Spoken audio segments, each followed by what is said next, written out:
Anda mesti menjelaskan kepada kami, kenapa Anda ini digaji oleh rakyat? Gedung KPK dibangun dengan uang rakyat. Kenapa begitu rakyat datang Anda tolak? Ini yang datang ribuan umat Islam bersama habaib, ulama dan kiai. Saya minta penjelasan. Akan dia bilang, kita orang lagi sibuk, kita ada prioritas, kita sebetulnya udah datang dari jam 7. Saya bilang bohong. Polisi memberikan laporan jam 8, kalian belum ada. Kalian belum ada jam 8. Dari mana kalian datang jam 7? Apa polisi ngebohong? Polisinya ada di situ, saudara. Oh, dia akhirnya, saudara, dia berbelak-belit, saudara, mengajak debat kusir. Saya nggak terima. Saya katakan, Anda kurang ngajar kepada ulama, kurang ngajar kepada kiai sepuh. Saya tunjuk, ini kiai-kiai, ini ketua MUI, ini kiai-kiai usianya sepuh semua. Kalian kurang ngajar. Wah, dia ancam saya. Oh, Habib Rizik mengatakan kami kurang ngajar. Coba catat. Kita digituin,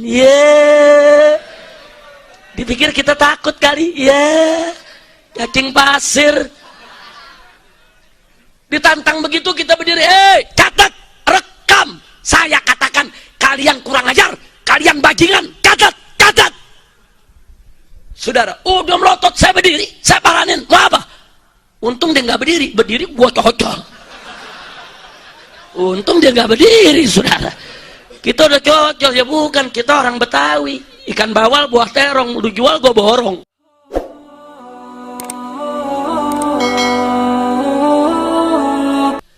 Ulama-ulama, kiai-kiai, habaib sepuh, saudara. Ada kiai yang usianya sudah 80 tahun. Ada kiai yang usianya sudah 83 tahun. Ada kiai yang usianya sudah 73 tahun, sepuh. Datang bersama-sama ke KPK. Datang, saya antar, saudara. Kami sampai di KPK jam 8 pagi, saudara. Kemudian polisi memberikan kabar, Habib, anggota KPK belum ada yang datang. Lah kan digaji merakyat, kemana tuh pada? Kok korupsi waktu, saudara? Kan katanya KPK, Komisi Pemberantasan Korupsi, nggak boleh telat datang ke kantor, betul? Betul? Kita katakan kepada polisi, ya udah nggak apa-apa lah Pak. Kami tunggu sampai jam 9. Setelah jam 9 datang lagi polisi. Habib, kami sudah sampaikan ke dalam, pimpinan KPK nggak ada yang menerima. Kurang ajar, saudara. Ini ulama ratusan orang dengan ribuan umat Islam datang, mereka nggak mau terima. Kita sabar, sudahlah Pak, sampaikan. Ini kan sepuh-sepuh yang datang. Ini ada ketua MUI, Kiai Haji Khalil Ridwan, saudara. Ini ada juga Kiai Haji Munawir Asli, tokoh sepuh Betawi. Ini semua tokoh-tokoh sepuh, terima walaupun cuma 5 menit. Mereka cuma mau nyampein surat, minta supaya Ahok diperiksa dengan teliti. Mereka enggak mau terima. Saudara, sampai saudara jam 10, mereka masih tetap tidak mau terima. Kemudian jam 10, setengah 11, polisi datang, apa mereka bilang? Habib, kami udah berusaha. Kemudian ada satu ustadz yang ikut masuk ke dalam, melobi, apa kata ustadz? Habib, tadi orang KPK bilang, ya sudahlah, nggak usah, kami nggak mau terima. Terus polisi kasih tahu kepada KPK, ini kalau Anda nggak terima, bahaya, ini di luar ribuan orang. Nanti kalau mereka lihat kiai-kiai sepuh nggak diterima, ini anak-anak muda bisa marah.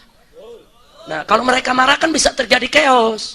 Kalau terjadi chaos, kami ini polisi yang akan kewalahan. Ini polisinya baik ini, saudara. Ngomong, tolonglah, kata polisi. Apa jawab mereka, saudara? Enggak peduli. Kalau terjadi chaos, itu tugas polisi dong ngamanin. Kurang ajar, saudara. Dia mau adu domba, kita sama polisi. Kurang ajar. Akhirnya setengah 11 belum diterima, saudara. Ya, masa mulai panas. Yang tadinya jalan tidak ditutup, jadi ditutup. Tadinya kita larang, jangan nutup jalanan. Jangan mengganggu pengguna jalan. Biarkan orang berlalu lintas dengan leluasa tanpa kita ganggu mereka. Tapi karena masa marah, nggak bisa dikendalikan. Mereka tutup semua jalanan. Bahkan yang muda-muda udah maju ke depan, ambil posisi untuk nyerbu gedung KPK, saudara. Kalau itu diserbu, saya yakin KPK bisa kita rebut. Kenapa? Polisi nggak banyak yang tugas saat itu, saudara. Ada yang nanya, Habib, kenapa polisi tidak banyak? Sebab kita sudah koordinasi dengan polisi. Pak, kami bukan mau anarkis, kami bukan mau ribut. Tolong Bapak koordinasi ke dalam. Kalau mereka terima, keluar, kita bubar. Selesai. Karena polisi yakin, saudara, bahwa kita pegang janji tidak akan anarkis. Dan polisi yakin, orang KPK akan mau terima kiai. Maka polisi yang ditugaskan sedikit. Coba kalau terjadi, saudara, masa marah, polisi diserbu, saudara, gedung KPK dibakar. Siapa nanti yang akan disalahkan? Umat Islam. Kurang ajar KPK, saudara. Ini yang membuat saya marah besar. Nah, akhirnya saudara, begitu masa hampir bentrok dengan polisi, polisi semua sudah berdiri. Kita yang kalang kabut untuk menendamkan mereka, meredam mereka, saudara. Baru akhirnya, saudara, Polda turun tangan, menekan KPK untuk tetap menerima. Baru akhirnya mereka mau terima, saudara. Mereka terima, tadinya hanya minta 2 orang. Kita tolak, gak? Karena mereka naik minta 5 orang. Enggak, kita bilang. Karena ini sepuhnya banyak. Karena mereka izinkan 10. Baik kalau 10. Kita bawa kiai-kiai masuk, saudara. Jam 11 baru kami masuk. Dari jam 3 sampai jam 11, 3 jam. Ulama dijemur, saudara.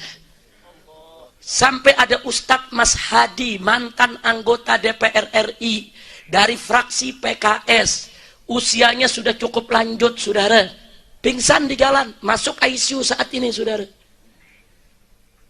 Dijemur 3 jam. Makanya begitu masuk ke dalam, saudara, duduk di dalam, pimpinan KPK duduk depan kita, saudara. Begitu mereka mempersilakan, silakan. Apa mau disampaikan oleh kiai? Saya katakan, kita jangan dialog dulu. Anda mesti menjelaskan kepada kami, kenapa Anda ini digaji oleh rakyat? Gedung KPK dibangun dengan uang rakyat. Kenapa begitu rakyat datang Anda tolak? Ini yang datang ribuan umat Islam bersama habaib, ulama dan kiai. Saya minta penjelasan. Akhirnya dia bilang, kita orang lagi sibuk, kita ada prioritas. Kita sebetulnya udah datang dari jam 7. Saya bilang, bohong. Polisi memberikan laporan jam 8, kalian belum ada. Kalian belum ada jam 8. Dari mana kalian datang jam 7? Apa polisi ngebohong? Polisinya ada di situ, saudara. Oh, dia akhirnya, saudara, dia berbelak-belit, saudara, mengajak debat kusir. Saya nggak terima. Saya katakan, Anda kurang ngajar kepada ulama. Kurang ngajar kepada kiai sepuh. Saya tunjuk, ini kiai-kiai, ini ketua MUI, ini kiai-kiai usianya sepuh semua. Kalian kurang ngajar. Wah, dia ancam saya. Oh, Habib Rizik mengatakan kami kurang ngajar. Coba catat. Kita digituin. Dipikir kita takut kali. Cacing pasir. Ditantang begitu kita berdiri. Catat, rekam. Saya katakan kalian kurang ngajar. Kalian bajingan, catat. Saudara, dia melotot, saya berdiri, saya paranin, mau apa? Untung dia nggak berdiri gua cocok. Untung dia nggak berdiri, saudara. Kita udah cocok, ya bukan, kita orang Betawi. Ikan bawal, buah terong, lu jual gua borong. Betul? Takbir. Nah, akhirnya kita kasih tahu, saudara. Kita kasih tahu kepada pimpinan KPK, Anda ini harus tahu diri. Kalau kami di depan marah, sampai terjadi chaos, nanti akhirnya masyarakat, anak-anak muda ini, yang Laskar FPI, yang pemuda-pemuda dari FBR, saudara, kan gabungan semua, saudara. Nah, nanti rame-rame, FBR pakai motor, 100 motor, FPI 100 motor, Forkabi 100 motor, rame-rame bisa datang ke rumah Anda. Nama Anda kami tahu, alamat Anda kami tahu. Nanti kalau kami datangi, kan kesian istri Anda, kan kesian anak Anda, kan kesian keluarga dan tetangga Anda, terganggu. Nah, kami tahu aturan, kami datang ke kantor Anda, terima dong. Lah kan lu digaji merakyat. Kok digaji merakyat nggak mau terima, saudara? Sampai akhirnya Anda katakan, Anda jangan kaget kalau kami marah. Bagi saya, lebih baik saya duel berkelahi dengan Anda 1 lawan 1 daripada masyarakat yang bentrok dengan polisi nanti. Takbir! Kita tantangin mau duel sini. Lu pikir gua takut? Ya kalau duel beneran gua buka jubah gua. Ya kalau pakai jubah keserimpet ntar. Betul? Betul? Takbir! Jadi jujur saya tanya, itu tingkah laku KPK macam itu kurang ajar tidak? Jawab yang gampang, kurang ajar tidak? Kurang ajar tidak? Saudara, baik, terima atau tolak? Biarkan atau lawan? Takbir! Masya Allah. Akhirnya saudara, setelah itu baru KPK bicaranya merendah, ada ketakutan sendiri saudara. Saya bilang lain kali Anda ulangi begitu, kami nggak datang ke KPK, kami datang ke rumah Anda. Gue datengin rumah lu. Apa susahnya sih? Betul? Kita nih datang baik-baik, mau diskusi, mau dialog. Jangan begitu. Saya bilang jangan. Tapi alhamdulillah pada akhirnya mereka menyadari kesalahan, mereka minta maaf secara terbuka.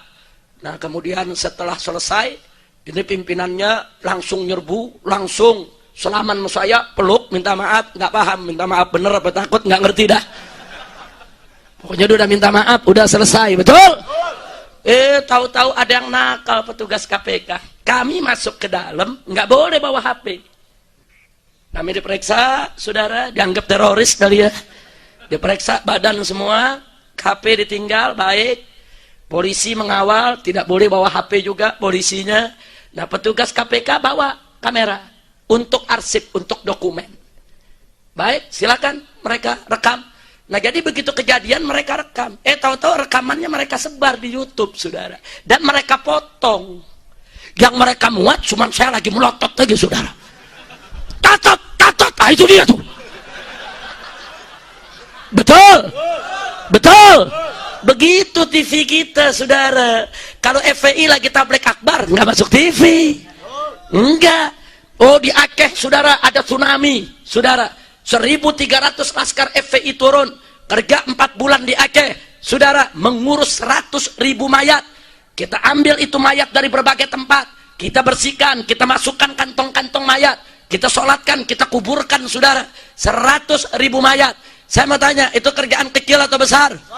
Jelek atau bagus? Ada masuk TV? Nggak ada, saudara. Oh di Padang terjadi gempa bumi, ribuan sekolah rubuh, saudara. Kita turunkan ribuan laskar, saudara, bangun sekolah-sekolah darurat supaya anak-anak sekolah tetap bisa belajar, tetap bisa ujian, tetap bisa terima rapot, saudara.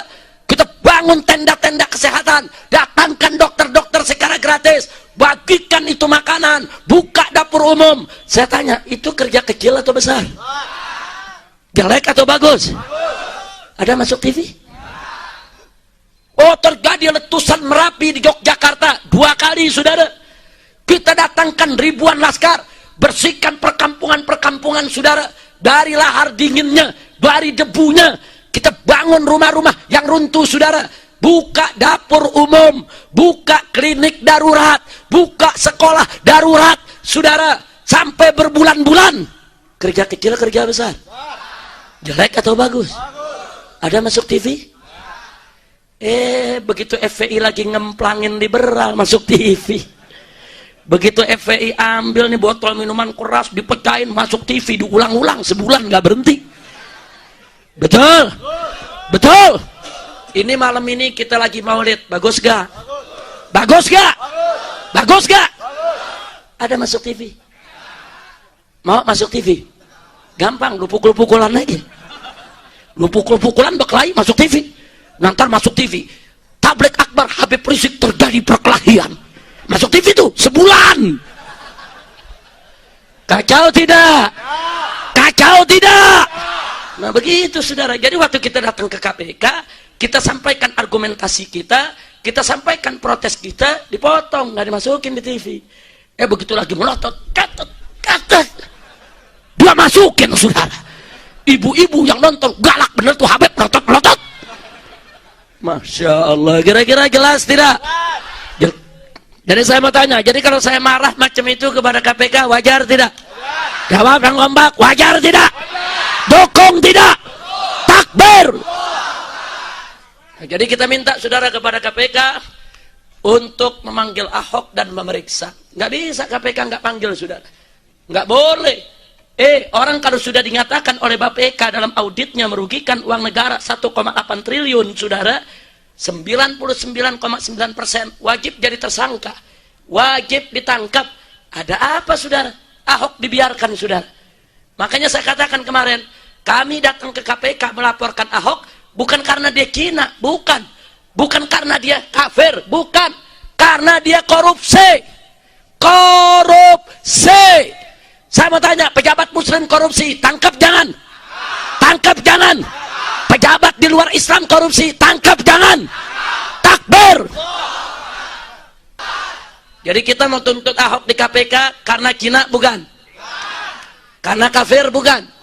Tapi karena apa? Karena apa? Karena apa? Tapi yang kurang ajar media, saudara, udah nyata-nyata korupsi pakai dibilang pahlawan anti korupsi. Mulut lu bojengkol. Masya Allah. Saudara, ini sekarang soal reklamasi Teluk Jakarta, saudara. Beberapa anggota DPR sudah ditangkap, betul? Itu perdanya belum ada. DPR baru ngebahas perda soal reklamasi Teluk Jakarta dan reklamasi 16 pulau di Kepulauan Seribu. Ini perda belum beres. Ahok sudah bikin SPK, surat perintah kerja kepada beberapa perusahaan, saudara, untuk mengerjakan itu proyek. Itu kurang ajar. DPR belum setuju, dia udah mau kerjain, saudara. Itu duit bukan duit bapak moyang lu, Ahok. Itu kan duit negara. Harus ada aturannya, saudara. Dia kasih ke Podomoro, saudara, untuk dikerjakan. Nggak bisa. Tunggu perdanya dulu. Kalau perdanya jadi, dia setujui, silakan, saudara, untuk digarap oleh perusahaan. Perda belum ada, dia sudah keluarkan surat perintah tugas. Itu namanya korupsi, saudara. Penyalahgunaan jabatan. Kenapa KPK diam? Makanya kemarin kami tanya, kenapa Anda diam? Ini anggota DPR-nya udah ditangkap. Sudah, dan hari ini satu anggota DPR lagi dipanggil sebagai tersangka, saudara. Nah, kenapa Ahoknya diperiksa? Dia yang tanda tangan, dia yang suruh orang kerja, saudara. Padahal itu kerjaan nggak boleh dimulai. Perdanya belum ada, DPRD belum setuju, saudara. Saya mau tanya, kalau DPRD belum setuju, peraturan belum ada, Ahok seenaknya mengerjakan, berarti benar atau salah? Benar atau salah? Nah, kalau begitu, saudara, sampai terjadi korupsi di sana, kalau begitu Ahok terlibat tidak? Nah, jadi jangan sembarangan, saudara, waktu bilang Ahok pahlawan anti korupsi, Ahok bersih, pala lu menyan. Nah, kira-kira jelas tidak? Paham tidak? Nah, sebelum saya akhiri, saya tanya sekali lagi nih umat Islam semua di sini, hukum yang tertinggi hukum siapa? Hukum yang tertinggi hukum siapa? Mana lebih tinggi, konstitusi dengan ayat suci? Siap tegakkan ayat suci, siap bela Allah, siap bela Nabi, siap bela Quran, siap bela Islam, siap bela negara, siap bela NKRI. Takbir, takbir.